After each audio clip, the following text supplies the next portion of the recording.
Ce procès va-t-il lui permettre de régler de nouveaux traumatismes? En tout cas, tout comme ses mémoires, il lui permet de faire de nouvelles révélations sur son passé. Présent devant le tribunal de Londres pour témoigner contre plusieurs journaux britanniques, le prince Harry a tenté d'expliquer les dommages qu'il impute à sa médiatisation à outrance. Notamment lorsque, plus jeune, il avait attrapé une maladie très contagieuse.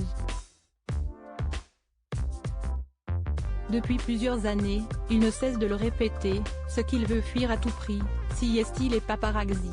Traumatisé par la mort de sa mère Lady Diana, dans un accident de voiture après une course-poursuite dans Paris avec des photographes, le prince Harry a ensuite vécu une adolescence compliquée sous l'œil constant des journaux qui ne lui passaient rien, même pas ses erreurs de jeunesse. Et est justement cela qu'il est venu défendre à Londres cette semaine. Après avoir attaqué un grand groupe de presse, il était devant la haute cour mardi 6 juin pour expliquer à quel point les médias avaient été durs avec lui.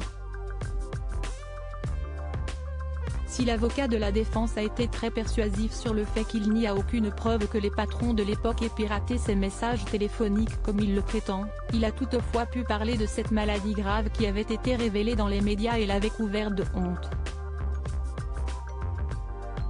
En 2002, en effet, le prince a 18 ans et profite de la vie comme n'importe quel jeune adulte. Il découvre notamment les romances d'un soir ou de plusieurs semaines, avant de rencontrer Chelsea Davy, sa première petite amie sérieuse. Mais un jour, la mononucléose lui est diagnostiquée. Si elle n'est pas mortelle, cette maladie est tout de même très gênante, elle fatigue beaucoup le malade pendant plusieurs mois, jusqu'à ne plus pouvoir sortir de son lit dans les cas les plus graves.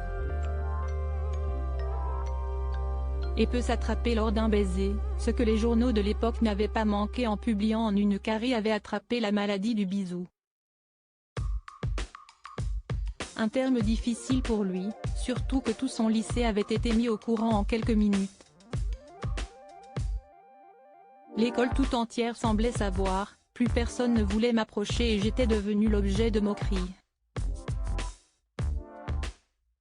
J'étais misérable, a-t-il expliqué avant d'ajouter qu'il avait été taquiné sans fin après que les journaux se soient assurés que le pays entier soit mis au courant du diagnostic. Sur écoute ou non? Un épisode qui le conforte dans le fait que les journaux l'aient mis sur écoute, puisque selon lui, outre son entourage proche, personne n'était au courant.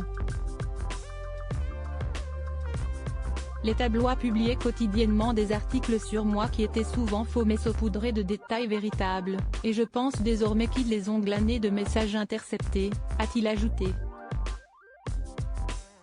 Une accusation réfutée par les journaux, qui ont parlé de fuite mais ont tout de même admis avoir engagé un détective privé pour le suivre, une pratique pour laquelle il s'était déjà excusé. En tout cas, le procès, qui concerne également l'agissement des médias quelques années plus tard, lors de l'arrivée de Meghan Markle, devrait encore durer quelques jours.